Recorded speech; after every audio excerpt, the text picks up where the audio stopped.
Hi நண்பா, இந்த ஒரு வீடியோவில் நடிகர் அஜித் சார் விடாமுயற்சி திரைப்படத்தை கண்டுகொள்ளாமல் தற்பொழுது அஜித் சார் எடுத்துள்ள அதிரடியான முடிவு என்ன அப்படின்றத வீடியோக்குள்ள போய் டீட்டெயில் வந்து பார்த்தலாம். அதுக்கு முன்னாடி இதுவரையும் விடாமுயற்சி திரைப்படத்தில் வந்து எந்த ஒரு பெரிய அப்டேட்டும் அது மட்டும் இல்லாமல் ரிலீஸ் டேட்டும் வெளியிடாமல் இருக்காங்க. இதை பற்றி உங்களோட கருத்து என்ன அப்படின்றத மறக்காமல் கமெண்ட் பண்ணுங்க. அப்படியே என்ன நம்ம சேனலை சப்ஸ்கிரைப் பண்ணி பண்ணிங்கன்னா மறக்காம பண்ணிக்கோங்க. ஓகே நண்பா, வாங்க நினைக்கிற வீடியோக்குள்ள போகலாம். ஓகே நண்பா, நடிகர் அஜித் சார் வந்து பார்த்தீங்கன்னா கிட்டத்தட்ட 10 ஆண்டுகளுக்கு முன்னாடி தான் கார் ரேஸில் கலந்துருந்தாங்க. அதாவது 2000 ஆண்டு முதல் 2010 ஆண்டு வரை தான் கலந்துருந்தாங்க. அதன் பிறகு எந்த ஒரு கார் பந்தய போட்டியிலும் கலந்துக்கல. இந்த நிலையில் தற்பொழுது வெளியாகுள்ள தகவல் என்ன அப்படின்னா, வரும் 2025 ஆண்டு துபாயில் கார் பந்தயம் நடக்குதாம்.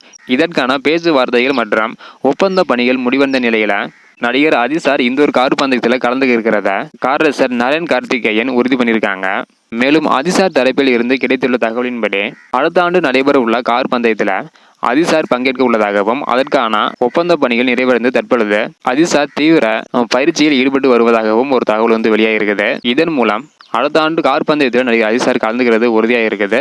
அதற்கான பயிற்சியில் நடிகர் அஜித் சார் ஈடுபட்டு வராங்களாம். இந்த ஒரு காரணத்தினால விடாமுயற்சி மற்றும் குட் பை டக்லி திரைப்படத்தோட ரிலீஸ் தேதி தள்ளி போக அதிகமான வாய்ப்புகள் வந்து உள்ளது.